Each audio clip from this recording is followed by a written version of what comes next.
누가복음 13장 30절 말씀.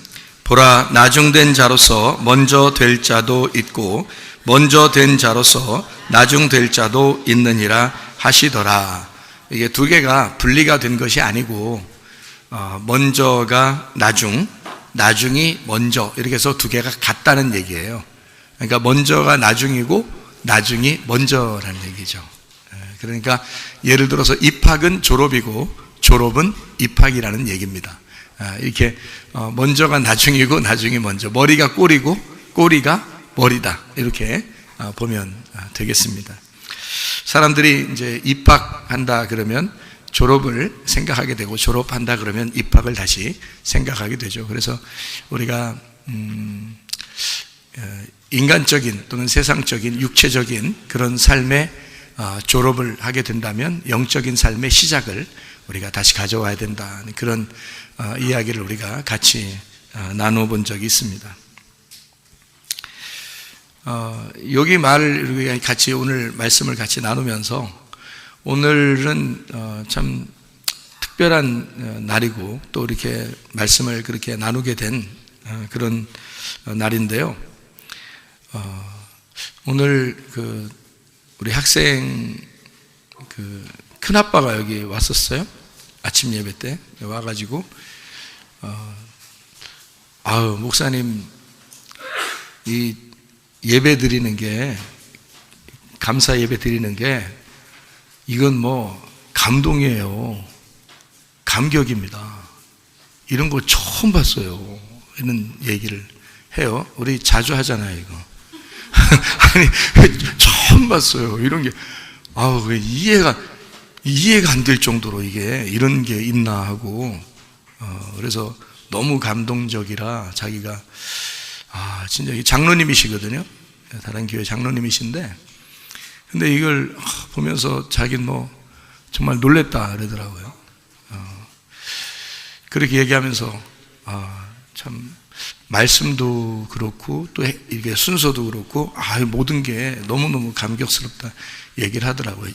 지난번에 장례식을 우리가 한번 치른 적이 있잖아요. 그때 이제 자기가 보면서 좀 이상하다, 다른 데하고 좀 틀리다, 이 사람들이 이렇게 뭐 장례식을 이렇게 치르고 또 이렇게 대해주고 이렇게 상대하는 게 좀 다르구나라는 것을 느꼈대요. 그때 좀 뭔가 다르다, 이 사람들이 그걸 느꼈다 그래요. 근데 오늘 와서 보니까 이해가 된대요. 오늘 와서 보니까 왜 이렇게 가족처럼 자기들이 식구들처럼 그렇게 똑같이 식구와 같이 그 식구 이상으로 챙기고 그렇게 돌봐주고 하는, 왜 그렇게 됐는지 오늘 와서 보니까 이해가 되더래요. 사실 저 입장에서도 우리 교회를 그냥 이렇게 그냥 대충 교회만 이렇게 한다 그러면 목사하고 성도 간의 어떤 관계가요, 크게 이렇게 관계하지 못합니다.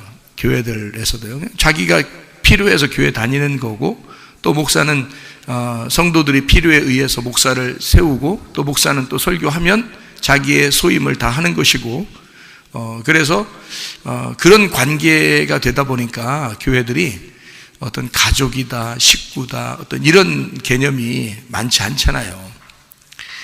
그런데 성경에서는 분명히 교회의 모습이 어떻다고 그래요. 사도행전 2장의 오순절날 성령 충만받은 사람들이 그날 교회가 만들어져서 그 사람들은 자기가 욕심을 서로 부리지 아니하고 서로 가족처럼 그들이 함께 모이고 말씀으로 교제하고 그런 이제 사람들이 되었다. 근데 그들이 날마다 그렇게 하였더라라고 성경에 나와 있거든요. 그런데 그 장로님도 교회 생활을 어릴 때부터 오랫동안 해오시던 분이란 말이에요. 근데 그게 진짜 교회의 모습이라는 것을 자기도 알면서 그렇게 하는 교회가 어디 있냐 이거예요. 그렇게 하는 교회가 쉽지 않은 거거든요. 왜? 자기 생활들 다 각자 하다 보니까. 자기 나름대로는 신앙생활을 잘 한다고 생각하고 이제까지 해왔는데 굉장히 열심입니다, 그분이요. 그 교회에서 기둥 같으신 분인데 이분이요. 지난번에 한번 이렇게 몇 년 전에 한번 만나고 이제 장례식 때 만나고 또 오늘 만난 거예요. 저도 3번 딱 봤는데요. 근데 처음에 한번 만날 때는 그때 이제 그 자녀들을 우리 학교에 보내고 싶어서 그랬었어요. 근데 그때 학생들이 없었잖아요. 근데 학교가 생기면 우리 자녀들 좀 맡아주세요 하고 그렇게 부탁했던 적이 한 번 있었어요. 근데 여차여차 하다가 이제 거리도 멀고 하니까 얘기도 못하고 하다가 못 보낸 거예요. 그리고 이제 자기 조카가 여기 학교를 다닌 거죠. 그리고서 지금에 와서 이렇게 딱 뚜껑을 열어보니까 자기 자녀들하고 이 조카하고 비교가 되는 거예요. 왜냐하면 요즘 학생들은 핸드폰 때문에 정신없거든요. 어디도 마찬가지예요. 교회 다니는 학생들도 다 마찬가지예요. 핸드폰 때문에 정신이 없어요. 부모들하고. 그러니까 거의 관계를 못하고 있는 그런 사람들이 얼마나 많은지 몰라요. 교회 생활도 아버지가 뭐 장로님이니까 열심히 그냥 뭐 교회를 섬기니까 그분은 옛날 어릴 때 신앙생활에 저도 옛날 어릴 때 그때는 뭐 생각해보세요. 요즘에 핸드폰 있지 옛날에 핸드폰 없었잖아요. 핸드폰 없는 시절이니까 교회가 더 재밌었다고요. 날마다 교회에 있었다고요. 그러니까 교회 생활이 훨씬 더 즐거웠던 사람들이라 나중에 이제 이게 습관이 돼서 나중에 핸드폰 같은 게 생겨도 교회 생활은 여전히 옛날 어릴 때 신앙생활 가진 사람들은 지금도 그렇게 하거든요. 그런데요, 요즘 아이들은 그렇지 않아요. 핸드폰하고 이미 너무 친해놨어요. 부모보다도 다른 것보다도 훨씬 핸드폰이 더 친해요. 요즘 애들은요. 그러니까 이게 잘 안 되잖아요. 자기 자녀라도 자기가 장로님이라고 해도 자녀들이 그렇게 되지 않거든요. 근데 그렇게 이제 자기 자녀하고 여기 조카하고 딱 이제 비교를 한 거예요. 비교해 보니까 이게 왜 이 조카하고 그 장례식 때도 왜 그런 식으로 이 교회 식구들이 그렇게 해주었는지, 여기 있는 학생들하고 선생님들하고 여기 성도들이 어떻게 왜 그렇게 해줬는지 오늘 와서 보니까 직접 보니까 이해가 되더래요. 그게. 그러니까 교회 모습이라는 게 우리가 얼핏 생각하면 그냥 교회 한번 내가 가주는 예배 한번 드려주는 그것으로 끝나는 교회가 대부분이죠. 근데 사실 성경의 교회는 그렇지 않았죠. 성경의 교회는 가족처럼 서로 사랑하는 교회였죠. 그렇지 않습니까? 근데 그게 뭘로 이루어지느냐면요, 기숙사 생활로 이루어지는 겁니다. 그게요. 그러니까 기숙사 생활을 하면 제가 일주일 내내 같이 있어야 돼요. 일주일 내내. 그러니까 일주일 내내 같이 있는 얘기도 같이 해야 되죠. 먹는 것도 같이 먹어야 되죠. 잠만 따로 자고 나머지는 계속 같이 있어야 돼요. 그러니까 내 아들 같고 내 딸이 같고 또 학생들은 또 아버지 같고 또 우리 이제 사모님은 또 엄마 같고 그런 느낌이 드는 거예요. 아이들이 그렇게 살다 보니까. 그러니까 이 아이들이 내 자식 같으니까 어떻게 해요? 무슨 어려운 일 당하면 끝까지 책임지려고 하는 거예요. 그러니까 그게 진짜 교회 모습 아닙니까? 여러분 잘 생각해 봐요. 교회 모습이, 여러분이 생각하는 교회는 뭡니까? 여러분이 필요해서 그냥 교회 한번 다녀주는, 그거를 교회 생활이라고 한다면 여러분 정말 착각한 거예요. 성경에서 예수님이 교회를 자기 몸이라고 그러고 교회가 예수님의 비밀이라고 그럽니다. 근데 그 비밀을 경험한 사람이 있고 비밀을 경험하지 못하는 사람이 많잖아요. 근데 대부분이 교회는 예수님의 비밀이라고 하는데 비밀을 경험을 못하는 거예요. 근데 여러분, 학생들이요, 선생님들하고 같이 기숙사 생활 하잖아요. 그러면 비밀을 깨닫습니다. 아, 이래서 가족처럼 되는구나. 이래서 이게 이렇게 친해지는구나 하는 것을 그때 알게 되는 거예요. 그게 처음에는 오면 모르죠. 한 달 지나, 2달 지나, 3달 지나, 계속 몇 번 지나죠. 그럼 여러분, 부모님들하고 학생들하고 떨어질 것 같습니까? 안 그래요. 방학 때마다 집으로 돌려보내면요, 부모님이 더 소중해 보이고 더 효도하게 되고 더 사랑하게 되고 그렇게 되는 거예요. 그러니까 오늘 이 학생 말이에요. 그 엄마도, 그 엄마가 자기 아들하고 사진 찍는 것보다요 사모님 붙들고 우는 시간이 더 많아. 여러분, 왜 그러냐면 내 아들을 내가 못 키웠는데, 내 아들을 이렇게까지는 못 키울 건데 하나님이 이렇게 키워주시고 목사님 사모님이 이렇게 키워주셨으니, 그러니까 이 아들이 가장 효자예요.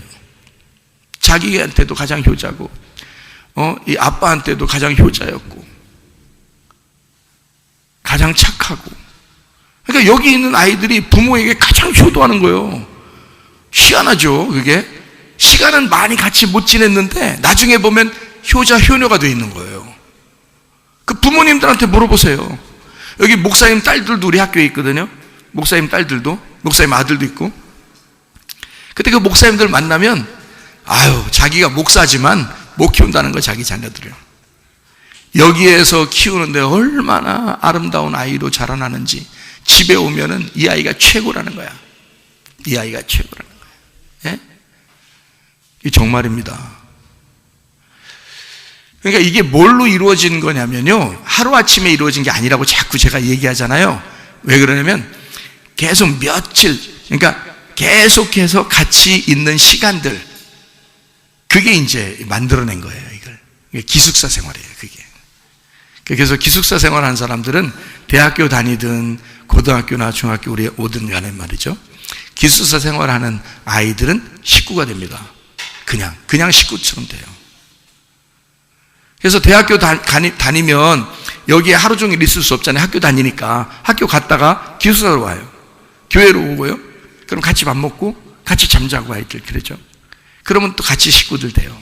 이 아이들이 자기들끼리. 대학생인데도 고등학교 중학생 아이들하고 같이 식구처럼 돼버려요. 참 희한하죠. 그게 그래서 하루아침에 된 게 아니니까 매일마다 같이 잠자고 같이 먹고, 이게 이제 예배 같이 드리고. 그래서 기숙사 생활하는 사람은 제가 이제 간섭을 하고 이렇게 울타리를 딱 쳐주죠. 그리고 간섭하고 계속해서 관심을 갖고 매일마다 이름 불러가면서 기도하고 축복기도 해주고. 하나님이 저에게 특별히 주신 은사가 있다고 그랬죠. 저를 통해서 기도를 받으면 지혜와 총명이 생긴다고, 하나님이 그거 주신다고 저에게 약속해요. 그래서 저는 아이들한테 늘 기도해 줍니다. 날마다 아이들하고 기도해 줘요. 지혜와 총명이 있도록. 하나님이 내게 주신 은사니까. 그래서 기도해 주잖아요. 매일 기도해 주죠. 새벽 예배 같이 드리죠. 저녁 예배 같이 있죠. 밥도 같이 먹죠. 방학 때 되면 또 같이 살죠. 그러니까 가족처럼 되는 거예요, 그게. 이게 인생에서 가장 중요한 겁니다. 여러분 잘 생각해 봐요. 사람이 학교 다니고 직장 다니고 이렇게 졸업하고 그러잖아요. 그러면요, 너는 너, 나는 나예요. 다 떨어집니다. 다시 조금 지나면 다 떨어져요. 그게 영원히 못 갑니다. 여러분, 그리고 결혼하면 또 다 떨어집니다. 이게요. 그러니까 그때까지도 난 너밖에 없어 이런 사람은 아직 남자친구 없는 거야. 아직 여자친구 안 생긴 거야. 그래서 그냥 남자친구 생기고 여자친구 생기면 이제 떨어져요, 그때부터. 왜냐면 자기가 이제 지내는 시간이 남자친구하고 여자친구하고 이제 같이 지내는 시간이 더 많아지거든요. 그러다가 이제 결혼을 해. 그러면 또 친구들이 많이 못 만나요. 그래서 이게 떨어지기 시작하거든요. 근데 교회 생활은 그렇지 않습니다. 교회 생활은요, 계속 같이 하거든요. 계속 같이. 그러니까 진짜 친한 친구 있으면 교회로 데려 나오면 돼. 진짜 친한 친구 있으면 교회로 데리고 나면 끝까지 갈 수 있어요. 교회에서 그렇게 만들어 버리니까. 그러니까 우리 교회는 그런 교회를 만들어내는, 그런 교회를 추구하는 교회입니다. 그러니까 계속 가족처럼 같이 지낼 수 있는 관계를 만들어내는. 그래서 인생에 말해요, 친구 3명이 정말 자기의 형제 같은 친구, 그러니까 자기하고 가족이 아닌데, 한 배에서 태어난 아이들이 친구가 아닌데 자기를 위해서 자기처럼 생각하고 그렇게 자기처럼 생각하는 친구, 그런 친구가 인생에 3명만 있으면 인생 성공했다 그래요. 그런 사람. 근데 여러분 지금 어른들 보세요. 어른들. 여러분들 보세요. 집사님들, 권사님들, 안수 집사님들 이렇게 보세요. 어떤가? 그런 친구가 3명쯤은 있는가? 한번 생각해 보세요. 그거 쉽지 않습니다. 쉽지 않아요. 찾아보세요. 쉽지 않아요. 자기는 굉장히 친구로 알고 있는데 그쪽에서는 별로 친구 안 생각할 수도 있어요. 착각하는 수도 있습니다. 어쨌든 그렇게 목숨 걸고 자기 생명처럼 생각하는 친구가 3명 이상 된다는 건 이거는 보통 문제가 아니거든요. 인생 성공입니다. 그건 인생 성공했다 그래요. 인생 성공한 사람만 그렇다는 거예요. 그러니까 돈을 성공했다는 뜻이 아니잖아요. 인생 자체를 성공한 거 아닙니까? 그죠? 근데 그게 기숙사 생활하면 그게 생긴다는 거죠. 희한하게. 기숙사 생활하면 그게 생겨요. 그럼 이건 진짜 인생 성공한 거야, 여러분. 인생 성공하는 거야. 진심으로 아끼고, 진심으로 사랑하고, 진심으로 감동받고. 그거요? 그냥 막 생기는 거 아닙니다. 하나님이 다 만들어 주셔서, 하나님이 그렇게 우리를 인도해 주셔서 이제까지, 여기까지 에베네셀, 여기까지 우리 하나님이 함께 하셨다. 여호와 삼마, 여기까지 함께 하신 하나님. 그런 우리 임마누엘 되신 우리 하나님이 우리 교회를 사랑하시고 또 우리 성문 기도학교를 사랑하십니다. 사실 사람이 목사가 있다고 해서 목사가 만들 수 없어요. 목사가 하는 게 아니고 하나님이 이끌어 나가시는 겁니다. 하나님. 그건 진짜 하나님의 전적인 은혜예요. 우리 여기 다니는 아이들은요, 하나님이 은혜를 베풀고 싶어서 다니게 한 거예요. 하나님이. 뭐 수많은 사람이 있잖아요.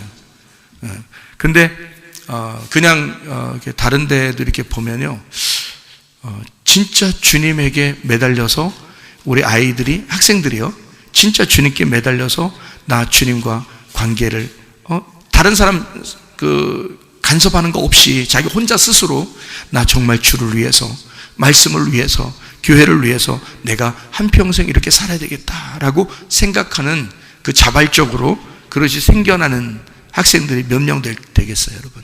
중학교, 고등학교 졸업해서 그런 사람들이 몇 명 되겠어요? 그거 많지 않습니다. 옛날 같지 않아요, 지금은. 지금은 다 핸드폰 때문에요, 문제가 커요. 점점 더 커지고요, 앞으로. 그러니까 앞으로 여러분 진심으로 사랑하는 교회가 되길 바라고요. 진심으로, 보면 알지 않습니까? 열매를 보면 알잖아요. 진심으로 사랑하는 그런 학교가 되기를 바랍니다. 여러분도 그런 마음을 가지시고 이렇게 기도해 주시기를 바랍니다.